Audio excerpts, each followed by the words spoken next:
अवतरित झाले पण जरा काहीच झाले पाऊस आला लगेच त्याच्यामुळे आपण रामचंद्राचा जन्मोत्सव साजरा केला आणि त्यानंतर कैकेयी आणि राणी सुमित्रा यांनी सुद्धा सुंदर अशा बालकांना जन्म दिला। यावेळी राजा दशरथाने अनेक प्रकारचे उत्सव साजरे केले। या उत्सवामध्ये येणाऱ्या स्त्रिया अतिशय सुंदर नटून थटून येत होत्या।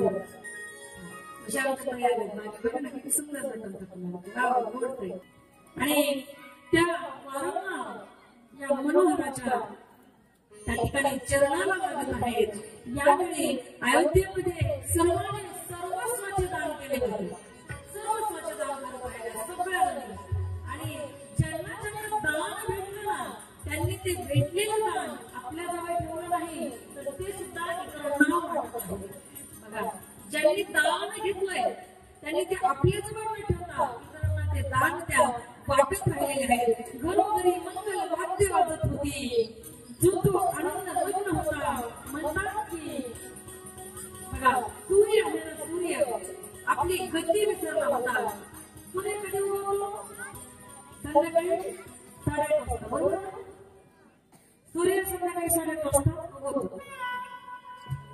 चुकलं चुकलं सांगितलं चुकलं सांगितलं सूर्य सकाळी उगवतो। सूर्य आपली गती विसरला, गती त्याच्या लक्षातच आलं नाही की आता दुपार झाली, आपण आता माथ्यावर आलोय, आता तिसरा प्रहर होणार आहे, आता आपल्याला जायचंय। सूर्याच्या लक्षात आलं नाही का तर रामचंद्राचा जन्मोत्सव त्या अयोध्येमध्ये अशा प्रकारे साजरा होता की त्या पाहिल्यानंतर ते दृश्य डोळ्याचं त्या ठिकाणी पार न फिरणारं ते दृश्य होतं आणि डोळे तृप्तच होत नव्हते। सूर्य काय म्हणत माहिती काय करणार, हा जन्मोत्सव संपत आला का मग आपण जाऊ। आणि जन्मोत्सव साजरा करणारे अयोध्यावासी काय म्हणत होते, सूर्य जरा अस्ताला जाऊ लागला का मग आपण साजरा करू। ऐका, काय गोड प्रसंग असेल, काय गोड दृश्य असेल ऐकायला। सूर्याला काय वाटतंय, यांचं जरा जन्मोत्सव साजरा करायचा कमी झाला, हा आनंदोत्सव यांनी करण्याचं म्हणजे थांबवलं ना तेव्हा आपण निघून जाऊ। आणि अयोध्यावासी म्हणतात सूर्य अस्ताला जाऊ लागला ना मग आपण जन्मोत्सव तो आनंद साजरा करण्याचं थांबवू। म्हणतात 1 महिना सूर्य मावळलाच नाही आणि संपूर्ण 1 महिना अयोध्येमध्ये दिवस होता आणि सर्व अयोध्यावासी त्या दिवसामध्ये प्रभूचा जन्मोत्सव साजरा करत होते। बोलिये रामचंद्र भगवान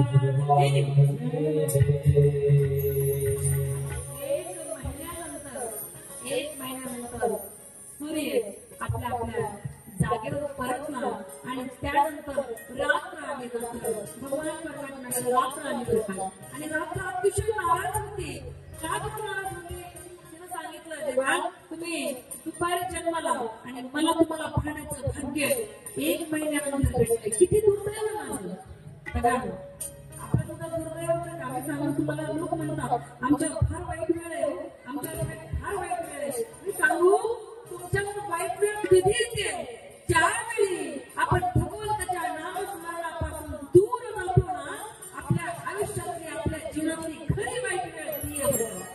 खरी वाईट वेळ ती जेव्हा आपण भगवंताच्या नामापासून, भगवंताच्या रूपापासून, भगवंताच्या ध्यानापासून दूर जाऊ ना ती वाईट वेळ। आणि सर्वात उत्तम दिवस, उत्तम वेळ, उत्तम क्षण, उत्तम महिना, उत्तम वर्ष ते असेल जेव्हा जेव्हा तुम्ही भगवंताच्या जवळ असाल ना तेव्हा तो उत्तम क्षण, उत्तम दिवस असेल। रात्र म्हणते प्रभू मला तुमचं दर्शन 1 महिन्यानंतर घडलंय, किती दुर्दैव आहे। प्रभू रामचंद्र म्हणाले, हे रात्रीमध्ये तू काही काळजी करू नको. जेव्हा मी गोपाळगंगा कृष्ण अवतारात येईल ना, त्यावेळी मी अगदी मध्यरात्री तुला भेट देणार आहे ग. म्हणजे तू काही काळजी करू नको असं म्हणून रात्रीला हे प्रभूने खुश केलं. आणि भगवान गोपाळ कृष्णांचा जन्म कधी झालेला आहे? मध्यरात्री 12 वाजता. का तर प्रभू रामचंद्राच्या अवतारामध्ये रात्री मैयाला हे वरदान दिलेलं होतं की मी तुम्हाला त्या ठिकाणी निराश करणार नाहीये. म्हणून प्रभू कृष्ण भगवान परमात्म्याचा जन्म रात्रीचा आहे. प्रभू रामचंद्राच्या नंतरचा जन्म आहे तो, आणि तो रात्रीचा आहे. आणि अशा प्रकारे एक महिनाभर हा आनंदोत्सव त्या ठिकाणी अयोध्येमध्ये चालू होता. भगवान श्रीरामांच्या वर्तनामध्ये 1 महिन्याच्या दीर्घ दिवसानंतर देव मुनी नाग आपापल्या भाग्याची प्रशंसा करत आपापल्या ठिकाणी निघून गेले. तेव्हा शिवजी असणाऱ्या माता पार्वतीला म्हणाले, हे देवी तुझी बुद्धी आहे ना आता श्रीरामाची कथा ऐकण्यासाठी त्या ठिकाणी तल्लख झालेले आहे. मग महादेवजी म्हणू लागले, एक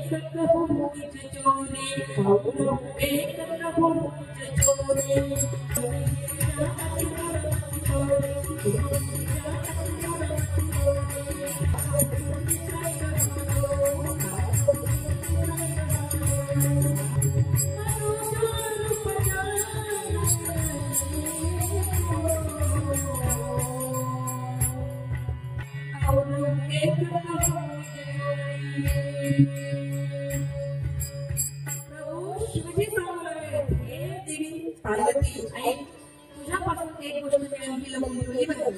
आणि बुद्धी जर असं म्हणला की तुझ्यापासून मी एक गोष्ट लपून ठेवली, बायकोचं पण काही खरं नाही. काही काय करेल ते सांगताच येत नाही बरोबर, फार अवघड आहे. भगवान शिवजी म्हणू लागले, हे देवी पार्वती श्रीरामांच्या चरणी आता तू पूर्णपणे लीन झालेली आहेस. म्हणून मी तुला एक अशी गोष्ट सांगतो की जी मी तुला सांगितलेली नव्हती. पार्वतीने डोळे विस्फारले. काय म्हटले प्रभू सांगा नव्हतं. मी देवाला भेटायला गेलो होतो. कुणाला? प्रभू रामचंद्राला. मग देवी पार्वती म्हणू लागले की मला का गेलं नाही. तेव्हा भगवान महादेव काय म्हणतात, देवी पार्वती गाडी दुसऱ्याची होती ग. काय म्हणतात, गाडी दुसऱ्याची होती, आपली गाडी नेलेली नव्हती. दुसऱ्याची गाडी नेली होती. सॉरी बर का, तुला नेता नाही आलं. आम्ही काग भुसुंडी महाराज ऋषी असणारे काग भुसुंडी आणि 2 जण सोबत गेलो आणि मनुष्य रूपात होतो. आम्हाला तिथं कोणी ओळखले नाही. तुम्हाला वाटतंय का बरं, तुम्हाला सॉरी म्हणावं लागते. पुरुष मंडळी आपलं झालंय ना लग्न, आपल्याला असं वाटतं ना आपल्याला बायकोला सॉरी म्हणावं लागतंय का? नाही, देवाला सुद्धा म्हणावं लागले. आपलं झालंय का? लोक करून घ्या, अवघड भेटायचं पण नाहीच भेटली का मला कॉन्टॅक्ट करा. नंबर घेऊन टाकायचं.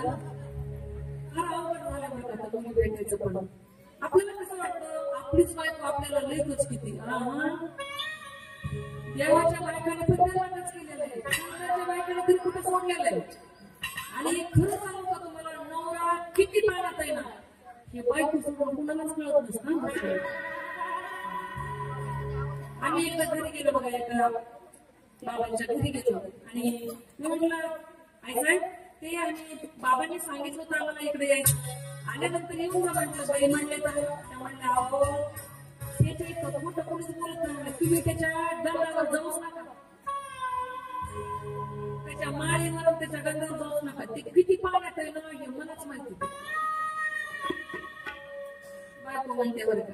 म्हणून बायकोला सॉरी देवाला सुद्धा म्हणावं लागले. सांगू तुम्हाला पती पत्नीचं नातं कसं असावं सांगते. विषय निघाला म्हणून थोडं सांगेल आणि थोडस बाहेर जाऊन आला तर बरं पण वाटतं. नुसतं कथेत पण होता येत नाही. बघा कसं असावं नातं, असावं चंद्रासारखं आकाशात पसरलेलं. नातं असावं चंद्रासारखं आकाशात पसरलेलं. जगात एक असूनही गाव गाव पोचलेलं. नातं असावं नदीसारखं मालतीप्रमाणे चमचमणार, सुख दुःखाच्या वाटेवरून खळखळ असं वाहणार, नाक असावं क्षितिजासारखं कधीही न संपणार, आणि डोळ्याची कवाड बंद करताना, ऐकायला फार गोड आहे, डोळ्याची कवाड बंद करताना काळजात सामावणार, नातं असं असावं पती पत्नीचं नातं असावं. पण काही बायकांना नवऱ्यावर आशा संशय घेतात. काय सांगतो मला, एक बायको बघा माहेरी गेली, माहेरी आणि सासूला काय सांगून हे बघा ऐकलं का, तो म्हणला लग्न झाल्यापासून मी तुझं ऐकतोयच नसतं, तू बोल मी ऐकतोय, तू बोल. ती म्हणली हे बघा अजिबात बाहेर कुठं हिंडायचं नाही, उन्हाळ्याचे दिवस आहे, बाहेर जायचं नाही, घरात मित्र जमून आणायचे नाही, बाटली बाटली म्हणजे बिसलेरी नाही, ती दुसरी बाटली, हा बाटली पिटली घरात घेऊन यायचं नाही, मित्रांना जमवायचं नाही, मी माहेरी चालले, बाहेर हिंडायचं नाही, पैसे जास्तीच्या कोणावर खर्च करायचे नाही. बायका काय सांगतात नाही, नवरा बायका सांगतात काय, सगळ्यांना अनुभव, जास्त खोलत नको जायला, जास्त खोलत गेलं का बिस्किट सारखी अवस्था होते, तुटून जातो आपण, जास्त खोलत कुणाच्याच कधीच जायचं नाही. बायकोनं सांगितलं, बायको निघून गेली माहेरी, आणि माहेरी गेल्यानंतर कसं मागे आपल्याकडे कोरोना आला, आणि कोरोना आल्यानंतर माहेराला गेलेल्या बायका तिकडे अडकल्या, नवऱ्यांना गरवाना, बायकांना गरवाना, उचलून फेकायला लागलं, पण करणार काय, काहीच करता येणार, तिकडं अडकलेलं तिकडच. तशी ही बायको माहेरी गेली आणि तिकडच अडकली काही कामानिमित्त. मग ती म्हणायची, फोन करायची, हॅलो कुठे तुम्ही, तुम्हाला आम्ही घरात आहे, लावा मिक्सर, मिक्सर लावा, तिला घ्यायचं मिक्सर लावायचं, दुसरा दिवस बोला, तिसरा दिवस बोला, धरू कुठे तुम्ही, हॅलो कुठे तुम्ही, तुम्हाला आम्ही घरातच आहे, लावा मिक्सर, मिक्सर चालू करा, तो मिक्सर चालू करायचा. आणि 8-10 दिवस झाले, बायकोने विचार केला यांना सरप्राईज देऊ आपण, बायकोनं फोनच केला नाही, सरप्राईज द्यावा म्हणते, आणि आली ना माहेरावर सासरी आली, सासरी आल्यानंतर नवऱ्याच्या घरात पत्ता नाही, 10-12 वर्षाचं लेकरं होतं, त्याला म्हणली काय रे बाळा पप्पा कुठे, तू म्हणला आई पप्पा 8 दिवस झाला गळ्यात मिक्सर आले, कुठे फिरतात माहितीच नाही.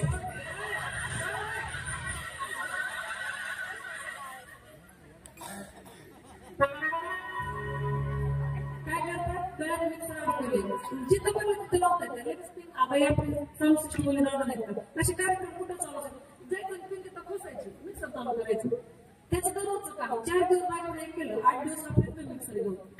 मला काय सांगायचंय बघा, वाईट वागणारी माणसं आहेत ना, लक्ष देऊ नाही का, बरं का, फार महत्वाचं संसारामधलं वाक्य. वाईट वागणारी माणसं त्यांच्यावर कितीही पाळत ठेवा, ते वाईट वागल्याशिवाय राहणार नाही. आणि चांगल्या मनाचा सज्जन असणारा माणूस किंवा स्त्री कितीही ठरवलं तिनं वाईट वागायचं, पण तिचं मन सज्जन आहे ना, ती कधीच वाईट वागू शकत नाही, तो कधीच वाईट वागू शकत नाही. आपण आपल्या माणसावर आपला विश्वास पाहिजे, कारण पती पत्नीचं नातं विश्वासावर अवलंबून आहे. त्याच्या पुढे जाऊन थोडंसं बोलू, जगात तुम्ही जेही नातं निर्माण कराल त्या नात्याला सुद्धा विश्वासाची झाड अत्यंत गरजेची असते. म्हणून प्रत्येक नात्यामध्ये विश्वास, समर्पण, त्याग या गोष्टी त्या ठिकाणी फार महत्वाच्या आहेत. आणि म्हणून आपण हे सांगितलं, हे आपलं सांगितलं, हे मिक्सर चालू करा बंद करा हे आपलं सांगितलं, पण ते देवी पार्वती आणि भगवान महादेव आहेत. तुम्हालाच हे महादेव आणि पार्वती आहे अत्यंत विश्वास. पार्वती म्हणजे श्रद्धा आणि भगवान महादेव म्हणजे विश्वास. विश्वास आणि श्रद्धा जिथे एकत्र येते तिथून सुंदर प्रकारची या जीवाला सुंदर प्रकारचं सौंदर्य प्रदान करणारी कथा सुरू होती बरं. आणि देवी पार्वती म्हणत आहे, आता मला पुढील भाग सांगा. देवी पार्वती इतक्या आनंद मग्न झालेले आहेत आणि सांगताय, हे प्रभू, हे प्राणनाथ, मला ती कथा सांगा, ज्या कथेने, ज्या कथेच्या श्रवणाने माझं अंतःकरण आनंदमय होऊन जाईल, ती कथा तुम्ही मला सांगा. आणि मग भगवान महादेव सांगू लागले, काग भुसुंडी आणि मी ज्यावेळी अयोध्येमध्ये गेलो त्यावेळी आम्ही पाहिलं, राजा दशरथाने सर्वांना दान देऊन संतुष्ट केलं होतं. यामध्ये हत्ती, घोडे, सोर काही तऱ्हेतऱ्हेची वस्त्रे राजांनी वाटली होती. अशा प्रकारे काही दिवस निघून गेले. रात्र दिवस कसे जात होते हे अयोध्यावासियांना कळत नव्हतं. तेव्हा आता नामकरणासाठी उचित वेळ पाहून राजांनी गुरु वसिष्ठांना त्या ठिकाणी बोलावलं आणि गुरु वसिष्ठांनी या चारही पुत्रांचे नाव ठेवण्यासाठी त्या ठिकाणी सुरुवात केली आहे. जो आनंद सिंधू सुख रासी सिख त्रैलोक्य सुपासी जो सुखधाम राम असनामा अखिल लोकदायक विश्रामा. जो या चराचरांना आनंद प्रदान करेल, जो आनंदाचा सागर आहे, जो सुखाचे भंडार आहे, जो सुखाचं माहेर आहे आणि या लोकांना शांती देणारा जो आहे ना राजा, तुमचा ज्येष्ठ पुत्र, त्या ज्येष्ठ पुत्राचे नाव मी राम अशा प्रकारचं ठेवतो. गुरु वशिष्ठ बोलू लागले. त्याचबरोबर जो जगाचे भरण पोषण करतो त्याचं नाव भरत अशा प्रकारे मी ठेवतो आहे. आणि ज्याच्या स्मरणानेच शत्रूचा नाश होतो ना ते म्हणजे असणारे शत्रुघ्न तृतीय पुत्र, त्या ठिकाणी असणारे शत्रुघ्न.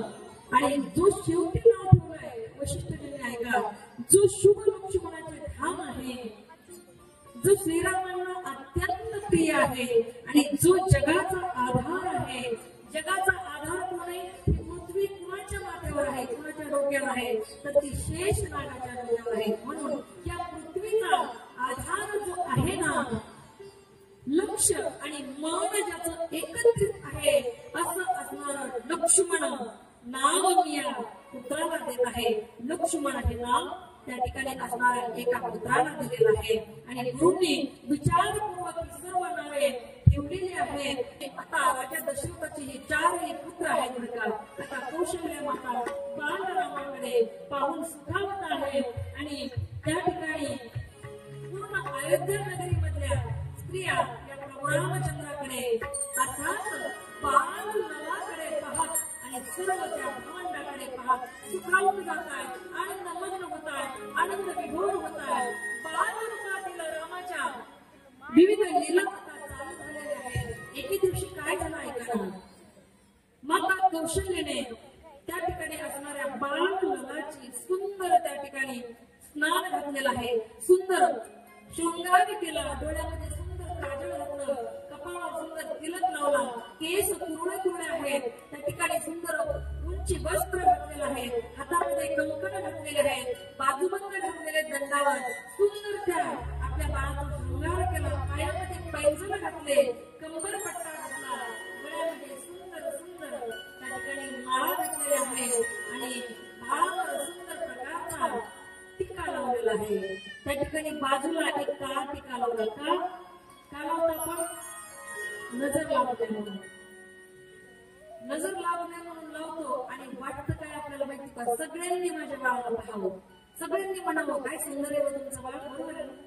सगळ्यांनी आपल्या बाळाचं कौतुक करावं असं वाटतं. पण नजर लागेल या व्यक्तीला आपण काळा टीका लावतो बाजूला. मग असा टीका लावला तर सुद्धा ताप येतेच ना कधी कधी.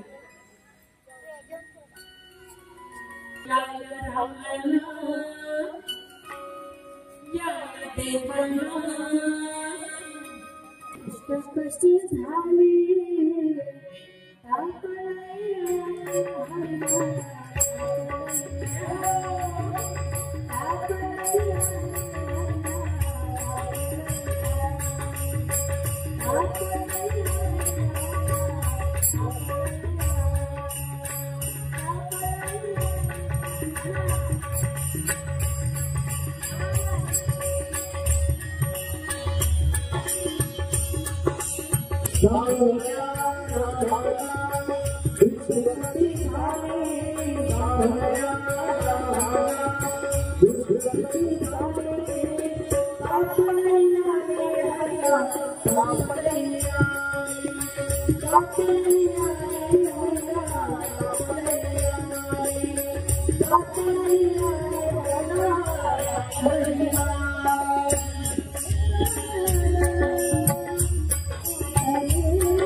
Oh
देवाला ताप आले कारण इतका सुंदर इतका गोड शृंगार त्या ठिकाणी कौशल्य मातेने केला आणि त्या दिवशी मग त्या कौशल्य मातेने सुंदर बाळाची दृष्ट काढली दृष्ट काढून त्या ठिकाणी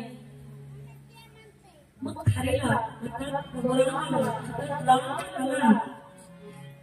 त्यांना बरं वाटलं त्यानंतर सुंदर प्रकारे त्यांच्या लीला चालू आहे मात्र कौशल्य कधी बाळ रामाला सुंदर सजवत असे कधी मांडीवर घेऊन त्याला झोपत असे कधी पायात घालून झोपत असे मात्र कौशल्य प्रेमात एवढी करून जाईल की तिला रात्र आणि दिवसाचं बाहेर असायचं.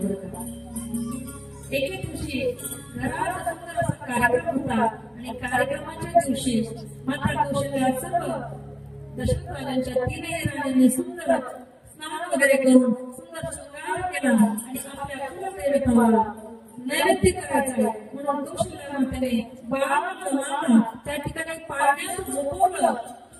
स्वयंपाकघरामध्ये गेल्या आणि स्वयंपाकघरामध्ये गेल्यानंतर सुंदर प्रकारचा नैवेद्य केला. नैवेद्य घेऊन आपल्या देवघरामध्ये गेल्या भगवंताची मनोमय पूजा केली आणि तो नैवेद्य त्या ठिकाणी असणाऱ्या आपल्या कुलदेवताला अर्पण केला आणि स्वयंपाकघरामध्ये गेल्या. एकदा बाळाला शयनघरामध्ये पुन्हा त्या ठिकाणी स्वयंपाकघरात जातात आणि त्याच्यानंतर पुन्हा नैवेद्य द्यायला जातात. काहीतरी विसरलं पुन्हा त्या स्वयंपाकघरामधून पुन्हा आपल्या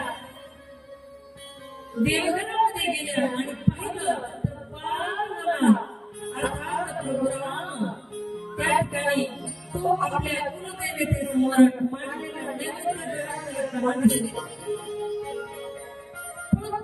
शयनघरामध्ये गेल्या आणि त्या ठिकाणी पुन्हा असं पाहिलं की आपला रामलला निवांत आपण टाकलेला पाण्यात त्याच पाण्यात झोपलेला आहे. पुन्हा आपण देवघरात आल्या तर तिथं रामलला ठिकाणी सुंदर त्या प्रसादाचा आनंद घेतला. पुन्हा आपण तिकडे गेला 4-5 वेळेस असं केल्यानंतर माता भयभीत झाली आणि बाळाने जाणलं की आता माझी माता भयभीत झालेली आहे. भीती वाटायला लागली. नेमकं काय प्रकारे 2-2 वेळा आपलं बाळ कसं दिसतंय ही काही मातेला जमले ना आणि म्हणून त्या ठिकाणी मधुर संगीत हास्य बाळाने आपल्या मातेकडे पाहून केलं आणि मग मातेच्या संपूर्ण डोक्यातून तो विषय काढून टाकण्याचा प्रयत्न केला. तिचे पाहिले ती निघून जाणं पण ती कौशल्य माता होती बरं का. कौशल्य माता होती. कौशल्य मातेला डोळे कसे लागले होते बरं का. कौशल्य माता म्हणली अनाथो धनुष्यबाण. कौशल्य माता म्हणते अनाथो धनुष्यबाण आणि मला शत्रूला निघावून करायचं योग्य करायचं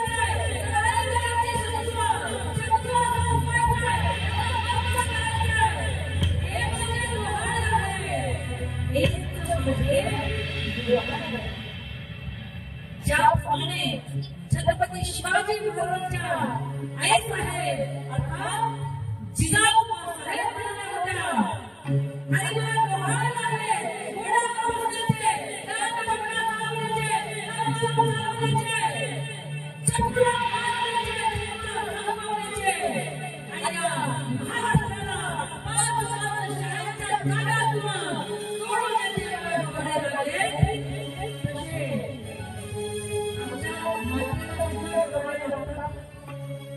आम्हालाही डोळे लागतात. सांगू तुम्हाला आमच्याकडे एक बाईला डोळे लागले होते.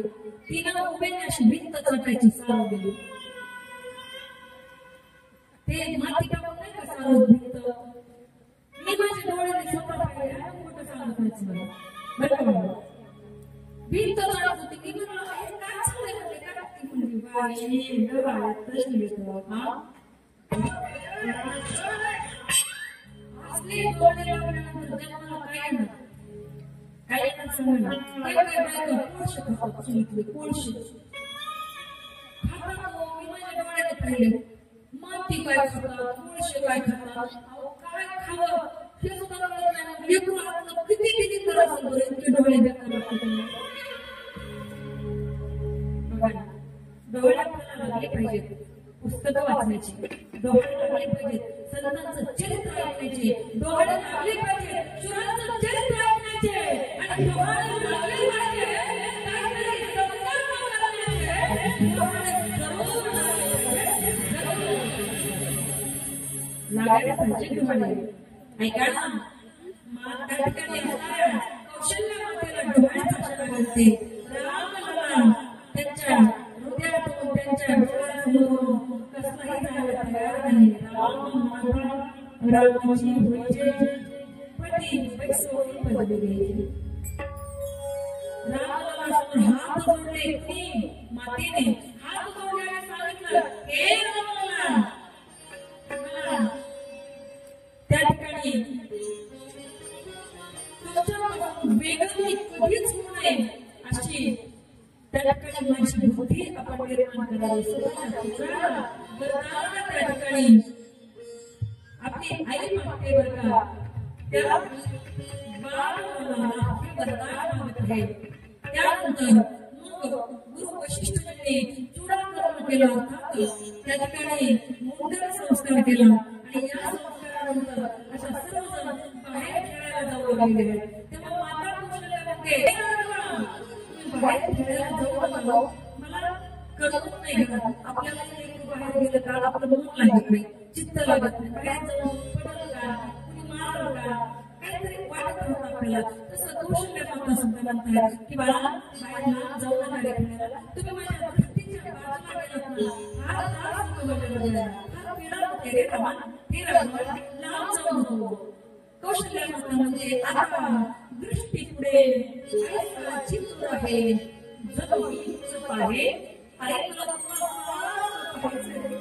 सगळं माझ्या डोळ्यासमोर असावं असं मला वाटतंय कारण ज्ञान आहे आपल्या पोटी आलेलं बालक हे साक्षात भगवान आहे ब्रह्मांड नायक आहे माहिती आहे हे ज्ञान आहे दशरथ राजाला माहिती आहे पण त्या ठिकाणी भगवान परमात्मा ही त्यांची असणारी ती बुद्धी पालन करण्याचा प्रयत्न करतात त्यांना वाटत नाही की आपण भगवान आहोत भगवान आहोत त्यांना असं कळलं तर मग आपल्याला मजा येणार नाही लहानपणाची आपल्याला घेता येणार नाही असं म्हणून बाळ बाहेर खेळतंय आणि राघव ठुमुकत चालतात आणि कौशल्य माता त्यांना पकडण्यासाठी त्यांच्या मागे मागे चालतात बरोबर काय सुंदर गोष्ट काय भाग्यवान असेल ती माता कौशल्य जब भूल जाए चल पर आए दूसरा घरी भरे आए भूपति बिहासी गोद बैठाए जब बाळाला खेळून येतात ना भगवान रामाला खेळून येतात ना तेव्हा दशरथ राजा त्यांना घेऊन आपल्या मांडीवर बसवतात बघा बाहेर तरी सुद्धा तसंच घेऊन आपल्या मांडीवर बसवतात त्याची लाड करतात त्याचे पापे घेतात कुणाचे आपल्या पुत्राचे जो साक्षात ब्रह्मांड नायक आहे त्याचे खेळता खेळता त्या ठिकाणी सगळे त्या ठिकाणी मंडळी जमायची मित्र कंपनी जमायची आणि मित्र एकमेकांना लकार मारून इकडे तिकडे पळत असायचे श्रीरामचंद्राच्या मनमोहक अशा बाललीलांचे सरस्वती शेष शिव वेद यांनी सुद्धा गायन केलं होतं आणि गायन करता करता ते थकत नाहीये इतकं गायन करतायत रामचंद्राच्या या सुंदर सुंदर बाललीलांचे तुलसीदासजी वर्णन करतात भले कुमार जब पधारा भले कुमार जब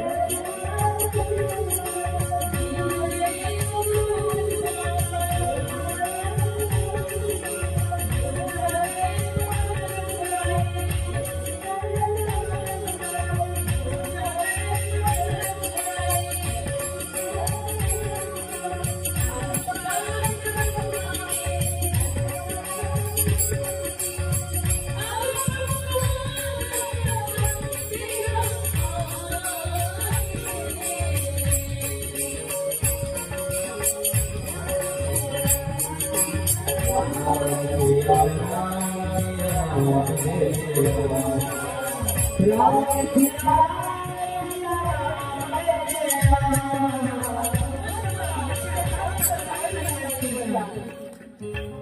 ठिकाणी तुलसीदासजींचं काव्य आहे. अवध भाषा म्हणतात त्याला. अवध भाषा तुलसीदासजींनी दोह्याचा प्रयोग केला. सुंदर आहे. त्या ठिकाणी सोपान आहे.